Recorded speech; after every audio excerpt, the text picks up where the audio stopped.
Welcome to mega 9 TV. Greater Hyderabad లోని రెండో అతిపెద్ద ఫ్లైఓవర్ ను సీఎం రేవంత్ రెడ్డి ప్రారంభించారు.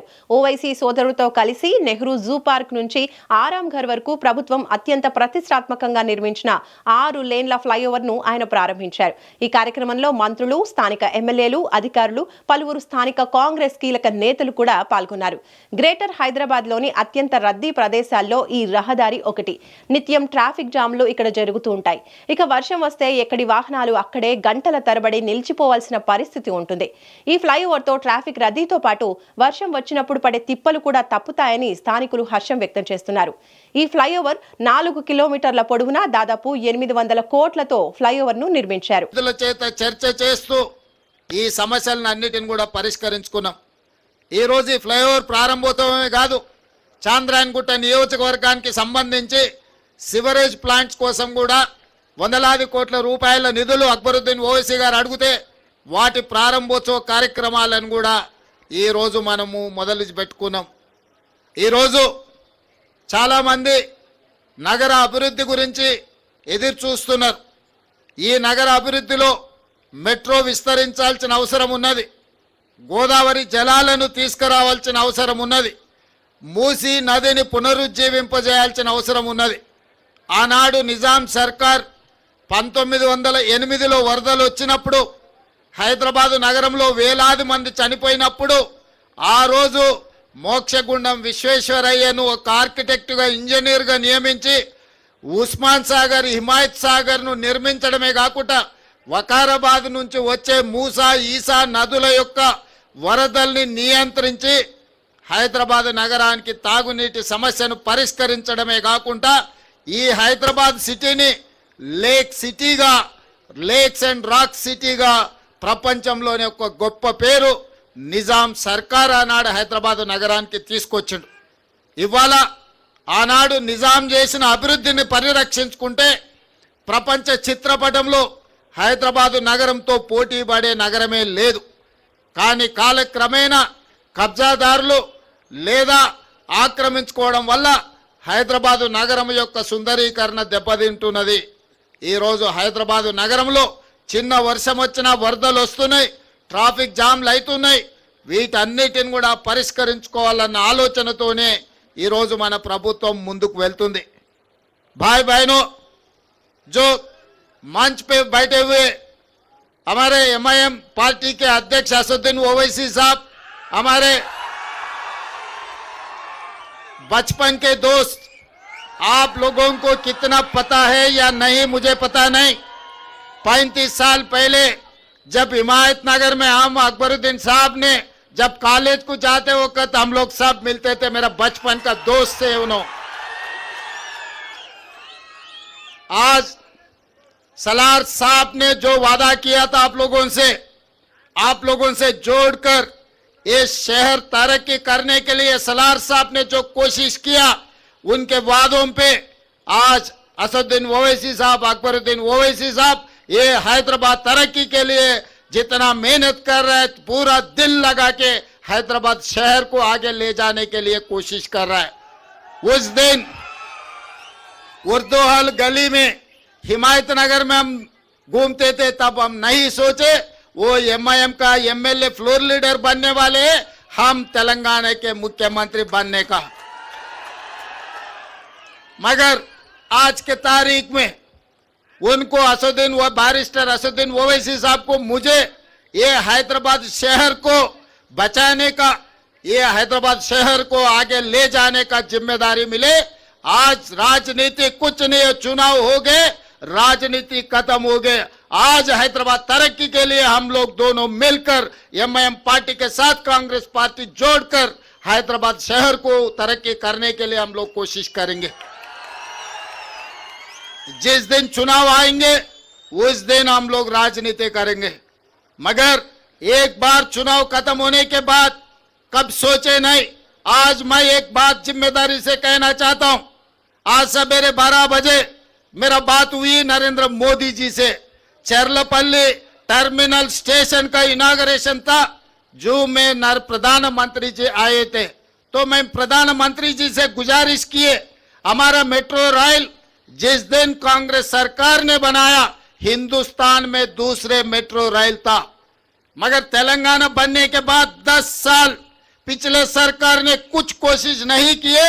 आज 9th प्लेस में हम लोग आ गए। छोटे छोटे शहर भी हैदराबाद मेट्रो से भी बड़ा बड़ा हो गए। मैं वो बात याद दिलाया मोदी जी को। मोदी जी आप प्रधानमंत्री बनकर 11 साल हो गए, मगर हमारे हैदराबाद में 1 किलोमीटर का भी मेट्रो रेल नहीं बनाया। जो खासकर गौलीगुड़ा, फलकनामा, चंद्रायन गुट्टा तक 7.5 किलोमीटर जो मेट्रो का था, एक कदम भी, एक ईंट भी नहीं लगाया। इसीलिए हम फेज 2 हैदराबाद मेट्रो के लिए केंद्र सरकार को हमारा रिप्रेजेंटेशन दिया हुआ है। आप कैबिनेट में मंजूर करो, क्योंकि दिल्ली के बाद, दिल्ली के साथ साथ हैदराबाद शहर है। इसीलिए हैदराबाद शहर में मेट्रो का एक्सपेंशन करने का जिम्मेदारी तेलंगाना सरकार ने लिया। इनका जो भी परमिशन है केंद्र सरकार में है। मैं ये नहीं सोचा वो भारतीय जनता पार्टी का और मैं कांग्रेस का, ऐसा सोचे तो काम नहीं होने वाले हैं। जब काम लेना है तो बराबर हिस्सा मांग के लेंगे। वो हिस्सा हमारे हैं, हमारे हिस्सा हम लेकर रहेंगे। इसीलिए मैं मोदी जी से कहा, आप हमारे मेट्रो का परमिशन तुरंत दे दो। उसके अलावा मैं मोदी जी से पूछा, हमारे मूसी का भी आपके ने पेंडिंग है। आउटर रिंग रोड के साथ साथ आज हम लोग रीजनल रिंग रोड बना रहे। 370 किलोमीटर का रीजनल रिंग रोड हम बना रहे। वो रीजनल रिंग रोड आए तो तेलंगाना में इतना इन्वेस्टमेंट्स आ जाएंगे, तेलंगाना एकदम तरक्की आगे जाने वाले। जैसा दिल्ली, गुड़गांव, हरियाणा है, वो 2 मिलाए तो हैदराबाद शहर के सामने, तेलंगाना के सामने छोटे हो जाएंगे। इसीलिए आज ये जो तेलंगाना युवता को जो बेरोजगार है, जिसको नौकरी नहीं है, सबको नौकरी मिलना है, सब तरक्की करना है तो रीजनल रिंग रोड भी बनाना है। रीजनल रिंग रोड के साथ रीजनल रिंग रेल भी हम मांगा था नरेंद्र मोदी जी से। इनके साथ साथ वकाराबाद, कड़ंगल और कृष्णा रेलवे लाइन भी हम मांगे थे कि क्योंकि आज मेट्रो, आज रेलवे का जो इनाग्रेशन हुआ चरलापल्ली के बहुत सालों से वो पेंडिंग पड़ा हुआ था। मैं जब एमपी था तब भी पार्लियामेंट में मैं आवाज उठाए तो काम नहीं हो रहा था। मैं मुख्यमंत्री बनने के बाद उसका जो जो जरूरत है, लैंड एक्विजिशन का काम था, सब कुछ क्लियर कर दे के आज चरलापल्ली रेलवे स्टेशन एक बड़ा रेलवे स्टेशन हम बना लिए। तो इसीलिए अगर हैदराबाद और तेलंगाना राज्य का तरक्की के लिए मोदी जी से लड़ना है तो मोदी जी से लड़ूंगा। असदुद्दीन ओवैसी साहब से मिलना है तो असदुद्दीन ओवैसी साहब से मिलकर हैदराबाद शहर को तरक्की करने में मैं कोशिश करूंगा। और अभी मेरे सामने बहुत सारे बड़े साहब, छोटे साहब दोनों ने एक बड़ा चिट्ठी बनाए। ये बड़ा चिट्ठी याद रखना मुश्किल है क्योंकि मैं पंडित नहीं है। हमारा पंडित जी आ गए, हमारा पंडित जी पूरा लिख लिए। आज मैं ये बात साफ कहना चाहता हूँ, जब अय्या मियाँ हो गए, एक हो गए तो हम क्या बोलने का है। अय्या मियाँ तो बोल दिया, अय्या तो लिख लिए। अय्या का मतलब पंडित है, आपको तो पता है ना। तो इसीलिए असद साहब ने बोल दिए, श्रीधर बाबू जी ने लिख लिए। जो भी हैदराबाद शहर के लिए जो पूरा चिट्ठी बनाया, आने वाले दिनों में, कुछ दिनों में 11 या 12 तारीख पूरा MIM MLA MPs को सबको सेक्रेटेरिएट में मैं बुलाऊंगा, सब ऑफिसरों को बुलाऊंगा। क्योंकि आज यहाँ पर खाली म्युनिसिपल कॉर्पोरेशन के अधिकारी है, चीफ सेक्रेटरी, रेवेन्यू डिपार्टमेंट के अधिकारी लोग नहीं है। मैं 11 तारीख या नहीं तो 12 तारीख सेक्रेटेरिएट में मैं पूरा MIM पार्टी नेता लोगों को, MP साहब और MLA लोगों को, सबको, MLC लोगों को बुला के, ऑफिसरों को बिठा के हैदराबाद शहर के लिए क्या काम करना है, पैसे के लिए कोई सोचने का जरूरी नहीं है।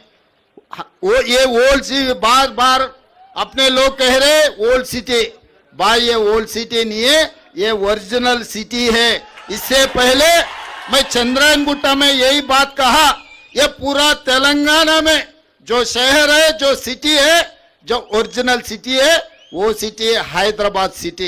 ये हैदराबाद सिटी के लिए, ये ओरिजिनल सिटी के लिए अगर पैसे कम पड़ा तो तेलंगाना सरकार रहने का भी कोई कामयाबी नहीं है, कोई काबिल नहीं है।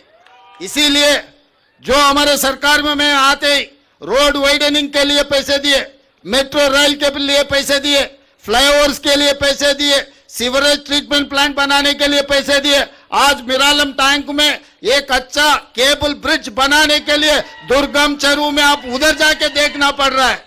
2 साल के बाद लोग इधर आएंगे, मिरालम टैंकी के ऊपर केबल ब्रिज देखने के लिए पूरा तेलंगाना से कोने कोने से लोग आएंगे। यहाँ ये जू पार्क के साथ साथ मिरालम टैंकी में केबल ब्रिज देखने के लिए लोग इधर हाजिर हो जाएंगे।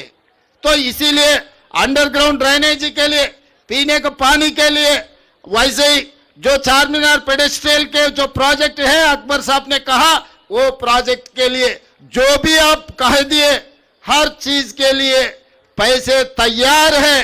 काम करवा लेने का जिम्मेदारी आप लोगों का है, क्योंकि पूरा तेलंगाना में इधर उधर घूमने में मैं कभी अगर इधर नहीं देखे तो आप लोगों का जिम्मेदारी है। आप काम करवा लो, पैसे देने का जिम्मेदारी मेरा है, क्योंकि ये हैदराबाद शहर से मेरा ज्यादा प्यार है। मेरा गांव यहीं से चंद्रायनगुट्टा बारका से निकले तो मेरा गांव आएंगे। बचपन से मैं इधर ही से आ रहा हूं, जा रहा हूं। संतोष नगर से लेकर चंद्रायनगुट्टा तक ओल्ड सिटी में गली गली मुझे पता है। तो ये शहर को जब हम अच्छा करेंगे तभी अपना नाम रोशन हो जाएंगे। बाहर गए तो आप कुछ भी बोलो, कोई पहचानते नहीं, मगर हैदराबाद से आया बोले तो सब कुछ पहचानते। अपने पहचान हैदराबाद है। जब अपने पहचान के लिए पैसे कम पड़ा तो ये सरकार ठीक से काम नहीं किया जैसा हो जाएंगे। इसीलिए इसमें जो भी जरूरत है हम इंटरनेशनल कंसल्टेंट को अपॉइंट किए इस पूरे कामों के लिए। कंसल्टेंट के साथ साथ अपने एमआईएम एमएलएस और नेता लोगों को बिठाऊंगा हैदराबाद के लिए। एजुकेशनल इंस्टीट्यूट, वो आईटीआई, वो अकबर असद साहब ने कह रहा था साहब हमारे लिए एक इंजीनियरिंग कॉलेज, बस जरूर जब जरूरत पड़े तो मैं एजुकेशनल डिपार्टमेंट को बोलूंगा, टेक्निकल एजुकेशन डिपार्टमेंट को जरूर हम इंजीनियरिंग कॉलेज देने के लिए कोशिश करेंगे। और आगे जूनियर कॉलेज, डिग्री कॉलेज के बारे में चंद्रायनगुट्टा में शुरू करने के लिए अकबर साहब ने कहा हम एजुकेशनल इंस्टीट्यूट में इंस्टीट्यूट से देने के लिए हम पीछे हटने वाले नहीं है। जो जो जरूरत है जरूर वो काम हम लोग करेंगे।